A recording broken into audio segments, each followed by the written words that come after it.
Setelah diresmikannya kantor baru Koperasi Simpan Pinjam Kospin Jasa di Jalan Teguh Umar Denpasar, digelar gathering yang dihadiri anggota Kospin Jasa.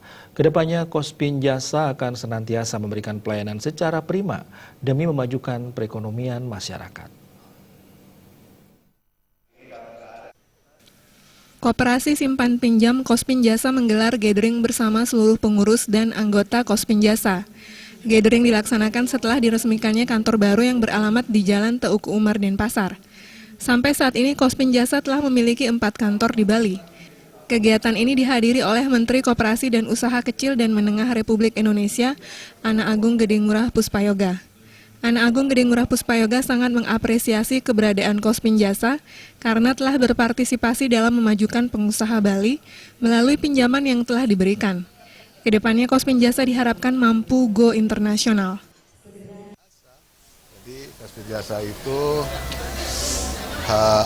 sudah bisa menjadi koperasi contoh. Satu-satunya koperasi di Indonesia sudah ikut menjadi penyalur kredit usaha rakyat. Nah itu artinya punya sehat, omsetnya tinggi, IT-nya bagus, harus nyambung ke Menteri Keuangan, harus nyambung ke Bank Indonesia, itu loh. Ini contoh koperasi yang kita harapkan, gitu.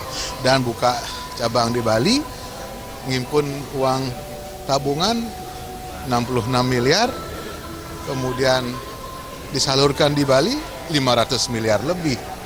Ya ini kan bermanfaat untuk perekonomian Bali. Ketua Umum Kospin Jasa Andi Arslan Junaid menyatakan sampai saat ini Kospin Jasa memiliki aset sebesar 7 triliun rupiah. Simpanan Kospin Jasa khusus di Bali telah mencapai 66 miliar. Sementara pinjaman yang sudah disalurkan kepada pengusaha Bali mencapai 584 miliar. Kedepannya Kospin Jasa akan selalu memberikan pelayanan prima, baik untuk simpanan maupun pelayanan terhadap pengusaha Bali.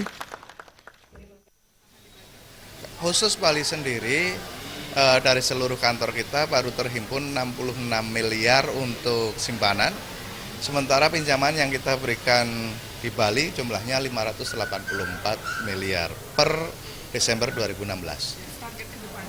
Saya berharap koperasi ini salah satu alternatif orang untuk menabung. Artinya tidak hanya di bank kalau nabung. Nabung harus di koperasi ini harus besar, harus kuat, karena kalau koperasi besar tentunya banyak orang yang merasakan manfaatnya. Di samping itu kan kita akan bagikan keuntungan dalam bentuk SHU itu kepada seluruh anggota kita.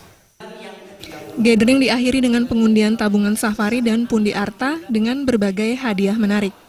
Artaya Bali TV.